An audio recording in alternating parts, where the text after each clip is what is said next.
Edward's Brass Band.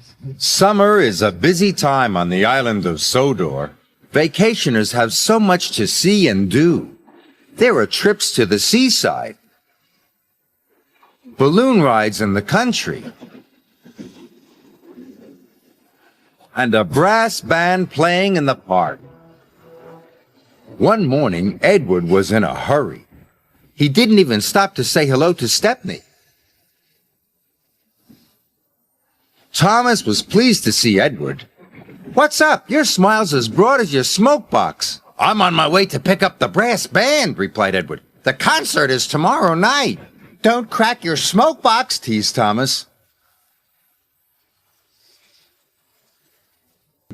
Edward couldn't wait to hear the brass band play their wonderful music. He was so excited about meeting the brass band that he didn't notice the giant crane. It was unloading a huge ship's boiler. Suddenly, the crane swung the boiler and knocked Edward right off the track. Cranky had been watching. "You useless little engines are always in the way." Poor Edward.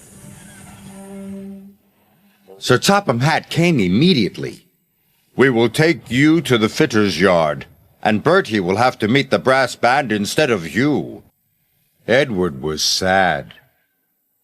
That night, a raging storm rolled in.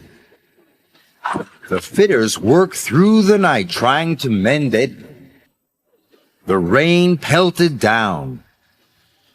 Now Edward felt sad and very damp.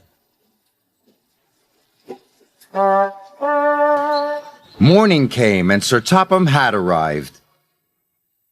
"Please, sir," pleaded Edward, "will the fitters be finished soon?"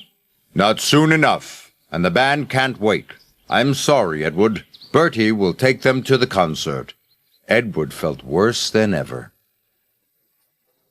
Bertie collected the brass band and set off immediately. He bumped cheerfully along the country roads, but there was trouble ahead. Last night's storm had flooded the road.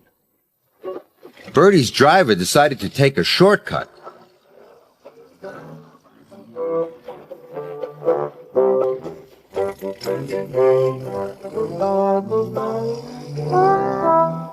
But it was very muddy. Bertie's wheels did not like the mud. They scooted, they skated, they slid, they slipped.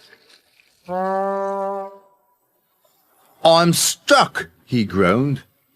"No." Bertie revved his engine, but his wheels spun round and round. He couldn't budge. The brass band were worried. "We mustn't be late for our concert." "Tune up your tuba," cried the leader of the band. "We'll call for help." By now, Edward was mended and hooked up to his coaches. "I can hear music," said his driver. "That's not music," wheezed Edward. "That's an alarm." And they raced off to the rescue.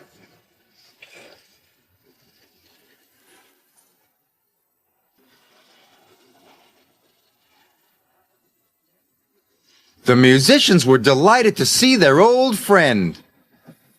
So was Bertie. "I'll get you to the concert in time," Edward cried. "Thank you," said the worried bandsman.